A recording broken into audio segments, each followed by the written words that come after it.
यार आजकल कोई एक्टर 2 से 3 साल के लिए स्क्रीन से गायब हो जाए तो लोग कह देते हैं करियर खत्म हो गया। लेकिन जरा सोचो स्टार के बारे में जो कभी इतना बड़ा था कि कहा जाता था अगर इसकी फिल्म रिलीज नहीं हुई तो इंडस्ट्री समझो ठप हो जाएगी। और फिर भी सिर्फ 1 दशक के अंदर वो लगभग पूरे तरीके से गायब हो गया। ये कहानी है गोविंदा की और इसे समझने के लिए चलो कुछ खास चीजों से शुरू करते हैं। मैं मुजरिम हूँ, जुल्म की काली दुनिया के लोग मेरे नाम से भी कांपते हैं। इंसानियत के नाम पे बदनुमा धब्बा हूँ मैं। एक दिन गोविंदा ने अपने सबसे बड़े कोलैबोरेटर डेविड धवन को फोन किया, एक फिल्म का आइडिया सुनाया। उनकी अगली फिल्म यानी 18वीं फिल्म का आइडिया उसी डायरेक्टर के साथ जिसने उसे 17वीं ब्लॉकबस्टर फिल्म दी थी। कुछ महीनों बाद वो एग्जैक्ट आइडिया पर्दे पर आया, लेकिन उसमें गोविंदा नहीं थे। उनकी जगह पर थे ऋषि कपूर। फिल्म का नाम था चश्मे बदूर। यार एक वक्त था जब डेविड धवन फिल्म बनाते थे तो गोविंदा उनके हीरो होते थे। 1-2 बार नहीं, सालों तक दोनों ने साथ में मिलकर इतनी हिट फिल्म दी कि बॉलीवुड में एक अलग कैटेगरी बन गई थी, गोविंदा डेविड धवन फिल्म। जब गोविंदा को पता चलता कि फिल्म बन रही है लेकिन उसमें वो नहीं है, उनकी जगह दूसरे एक्टर हैं, तो गोविंदा ने डेविड धवन से कहा कम से कम मुझे एक सीन तो दे दो, गेस्ट अपीयरेंस ही दे दो ताकि मैं कह सकूं कि हमारी साथ में 18वीं फिल्म है।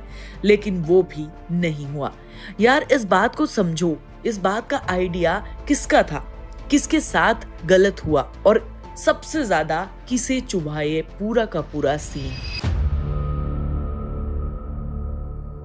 एक वक्त था जब डेविड धवन की फिल्म गोविंदा के बिना इमेजिन करना मुश्किल था और अब वही गोविंदा उसी डायरेक्टर से अपनी एक फिल्म में सिर्फ एक सीन मांग रहे थे। हीरो नंबर 1 से बस एक सीन तक। आखिर बीच में ऐसा क्या हुआ? क्या डेविड धवन ने गोविंदा का साथ छोड़ दिया? क्या बॉलीवुड ने उन्हें बाहर का रास्ता दिखा दिया? या फिर गोविंदा को नंबर 1 बनाने वाली चीज ही धीरे धीरे उनकी सबसे बड़ी प्रॉब्लम बन गई? पहले 90s के गोविंदा को समझते हैं। आज हम किसी एक्टर को वर्सेटाइल कहने के लिए बोलते हैं कि एक्शन किया है, रोमांस किया है, कॉमेडी की है, सीरियस रोल किया है। गोविंदा के साथ मामला उल्टा था। गोविंदा ने अपनी एक ऐसी दुनिया बना ली जिसमें बाकी सबको उनके हिसाब से चलना पड़ता था। उनके कपड़े किसी और पर रिडिकुलस लगते थे, गोविंदा पर स्टाइल बन जाते थे। डांस स्टेप टेक्निकली परफेक्ट हो या ना हो, आंखें हटती नहीं थी। डायलॉग स्क्रिप्ट में कुछ भी हो सकता है, गोविंदा उसे अपने अंदाज में बोलकर सीन बदल देते थे। कॉमेडी में उनका चेहरा, बॉडी लैंग्वेज, उनका पॉज, सब कुछ इतना अलग था कि उसकी कॉपी करना इम्पॉसिबल था। और फिर उन्हें मिला डेविड धवन जैसा डायरेक्टर जिसे समझ में आ गया कि इस आदमी को कंट्रोल नहीं करना है, इसे पैकेज करना है। राजा बाबू, कूली नंबर 1, साजन चले ससुराल, हीरो नंबर 1, बड़े मियां छोटे मियां, हसीना मान जाएंगी जैसी फिल्म्स में स्टोरी से ज्यादा इम्पोर्टेंट कई बार गोविंदा का गोविंदा होना था। ऑडियंस थिएटर में ये देखने नहीं जाती थी कि इस बार कैरेक्टर कितना अलग है, वो ये देखने जाती थी कि इस बार गोविंदा क्या करने वाले हैं। कौन सा डांस, कौन सा एक्सप्रेशन, कौन सा क्रेजी डायलॉग। धीरे धीरे एक्टर खुद एक जॉनर बन गया।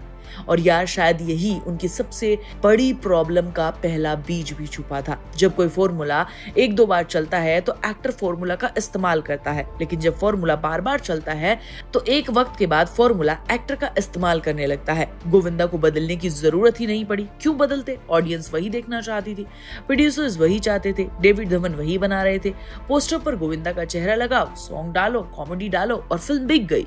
लगभग पूरी इंडस्ट्री गोविंदा के हिसाब से एडजस्ट कर रही थी। लेकिन 90s का दौर खत्म हुआ और बॉलीवुड बदलने लगा।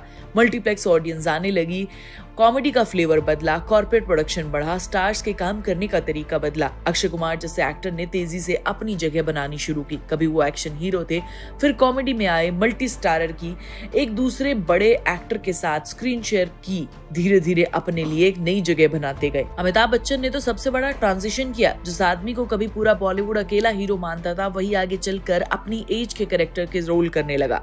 गोविंदा के सामने भी यही सवाल आया। डेविड धवन की सलाह थी कि अब उन्हें सेकंड लीड के तौर पर काम करना चाहिए, उसके लिए ओपन होना चाहिए। आज ये बिल्कुल लॉजिकल एडवाइस लगती है, लेकिन जरा सा उस वक्त गोविंदा के दिमाग से सोचो, कल तक प्रोड्यूसर्स उसकी डेट्स के पीछे घूम रहे थे। फिल्म का नाम ही हीरो नंबर 1 है, पोस्टर पर बड़ा सा आपका चेहरा हो, थिएटर आपके नाम से भर रहा है और अचानक वही इंडस्ट्री कहे कि आप दूसरे हीरो के साथ खड़े हो जाओ। शायद गोविंदा को रोल छोटा नहीं लग रहा था, उन्हें अपनी जगह छोटी होती दिखाई दे रही थी। उनकी पत्नी सुनीता ने बाद में इंटरव्यूज में इस तरफ इशारा किया कि एक एक्टर को समझना चाहिए कि उसका दौर कब बदल रहा है और उसे किस तरीके के रोल की तरफ जाना चाहिए और उसे किस तरीके के कैरेक्टर्स अब प्ले करने चाहिए।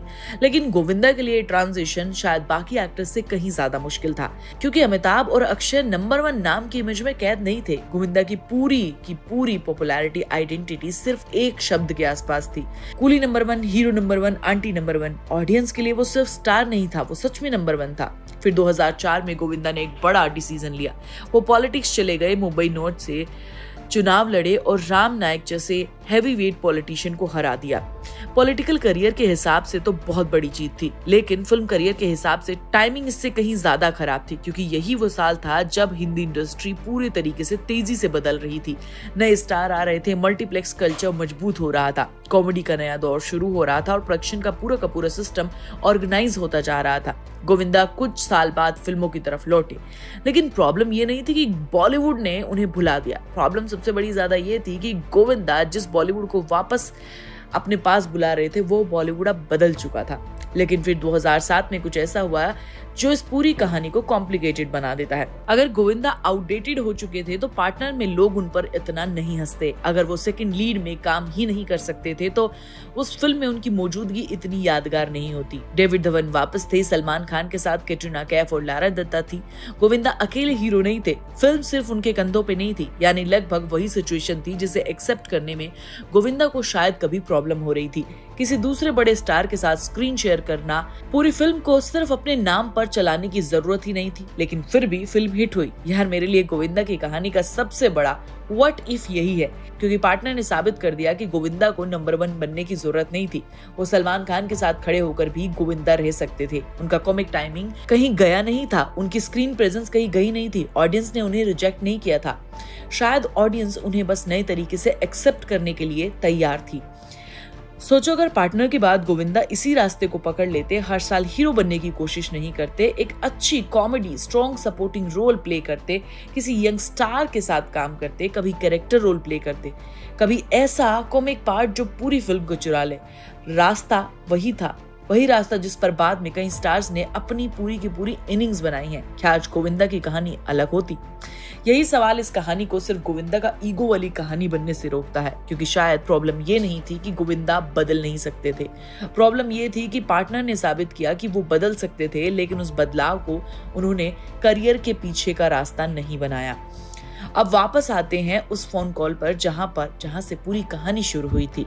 गोविंदा और डेविड धवन का रिश्ता सालों में खराब हो चुका था। गोविंदा ने बाद में इंटरव्यू में दावा किया कि उन्होंने डेविड को एक फिल्म का कॉन्सेप्ट बताया, जिसके बाद डेविड ने उसे चश्मे बदूर बनाई जिसमें गोविंदा नहीं थे। गोविंदा ने यहाँ तक कहा कि उन्होंने रिक्वेस्ट की थी कि कम से कम एक छोटा सा अपीयरेंस दे दिया जाए ताकि वो इसे डेविड के साथ अपनी 18वीं फिल्म कह सके, लेकिन ऐसा नहीं हुआ।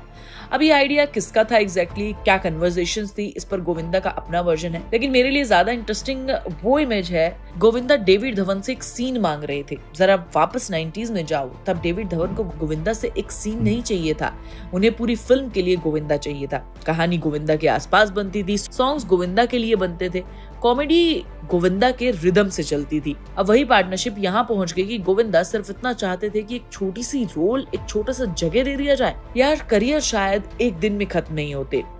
कोई एक फ्राइडे नहीं आता जिस पर बॉलीवुड फोन करके कहता है कि अब आप स्टार नहीं रहे। जगह धीरे धीरे छोटी होती गई, पहले पोस्टर पर अकेले होते थे और फिर किसी के साथ, फिर सपोर्टिंग रोल आता है, फिर गेस्ट अपीयरेंस आता है। और अगर आपने उस ट्रांजिशन में खुद को चूज नहीं किया तो एक दिन वही ट्रांजिशन आपके लिए कुछ और चूज कर देता है। और शायद गोविंदा के साथ यही सबसे पेनफुल चीज हुई। अगर उन्होंने खुद सेकंड लीड और साइड रोल कैरेक्टर्स करने शुरू कर दिए होते, वो ट्रांजिशन एक्सेप्ट कर लिया होता, तो ये उनका रीइन्वेंशन कहलाता। लेकिन जब वही बदलाव इंडस्ट्री ने उनके बिना रुके शुरू किया तो वो सबके लिए एक अलग तरीके से देखी जाने वाली कहानी लगी। इसलिए मैं इस कहानी को सिर्फ ईगो की कहानी नहीं मानती। गोविंदा की सबसे बड़ी प्रॉब्लम उनका फेलियर नहीं था, उनकी सबसे बड़ी प्रॉब्लम उनकी सक्सेस थी। 90s ने उन्हें बार बार सिखाया कि तुम्हें बदलने की जरूरत नहीं है, तुम जैसे हो ऑडियंस वैसा तुम्हें चाहती है, पूरा इकोसिस्टम तुम्हारे हिसाब से चलेगा। लेकिन धीरे धीरे सब कुछ बदल गया और जब गोविंदा से इस बदलाव के बारे में पूछा गया कि आप बदलेंगे, शायद उस सवाल का जवाब देने में उन्होंने देर कर दी। और इसीलिए थंबनेल में कॉमेडी किंग काटकर जोकर लिखना सिर्फ मजाक नहीं है। एक वक्त जिस ओवर द टॉप एक्टिंग पर ऑडियंस सीटी बजाती थी, वक्त के बाद कहने लगी कि ये आउटडेटेड हो चुका है। जो कपड़े कलरफुल और पर्सनैलिटी लगते थे वो मीम बनने लगे, जो एक्सप्रेशन कॉमेडी लगते थे उन्हें ओवर एक्टिंग कहा जाने लगा। शायद एक्टर नहीं बदला था, ऑडियंस की नजर बदल गई थी। यही स्टारडम की सबसे बड़ी क्रूशियल चीज है। जिस क्वालिटी के लिए लोग आपको ऊपर उठाते हैं, जरूरी नहीं कि 10 साल बाद वही क्वालिटी आपको ऊपर रखे। लेकिन फिर गोविंदा के पार्टनर ने पूरी कहानी बदल कर रख दी, क्योंकि वहां ऑडियंस ने गोविंदा को प्यार किया। इसका मतलब कॉमेडी किंग खत्म नहीं हुआ, शायद हीरो नंबर 1 का दौर खत्म हुआ था। और दोनों चीजों में बहुत बड़ा फर्क है। गोविंदा को नंबर 1 बने रहने की जरूरत नहीं थी, उन्हें सिर्फ गोविंदा बनने की जरूरत थी। अगर वो इस फर्क को एक्सेप्ट कर लेते तो हो सकता है कि आज उनके करियर की गिरावट की कहानी नहीं होती। हो सकता है कि हम उनकी सेकंड इनिंग की बात कर रहे होते और शायद गोविंदा के पूरे करियर को समझने के लिए बॉक्स ऑफिस नंबर की जरूरत भी नहीं है।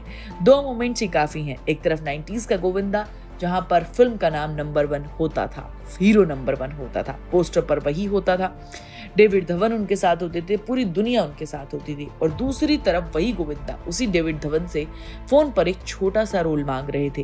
ये दूरी किसी फ्लॉप ने तय नहीं की, किसी डायरेक्टर ने नहीं कराई, किसी एक फोन कॉल से नहीं हुई। इससे बदलता बॉलीवुड था, पॉलिटिक्स थी, गलत डिसीजन थे, रिलेशनशिप्स थे और शायद सबसे ज्यादा वो सक्सेस थी जिसने गोविंदा को बहुत लंबे समय तक ये यकीन दिलाया कि उन्हें बदलने की जरूरत नहीं है। इसीलिए सवाल ये नहीं है कि गोविंदा का करियर किसने खत्म किया। मुझे ज्यादा इंटरेस्टिंग सवाल ये लगता है कि अगर पार्टनर के बाद गोविंदा ने मान लिया होता कि अब उन्हें हीरो नंबर 1 नहीं रहना है, सिर्फ गोविंदा रहना है, तो आज उनकी कहानी बिल्कुल अलग होती। आपको क्या लगता है, गोविंदा के करियर की सबसे बड़ी प्रॉब्लम बदलता हुआ बॉलीवुड था या उस बदलाव को देर से एक्सेप्ट करना था? कमेंट में जरूर बताना। मैं तुम्हें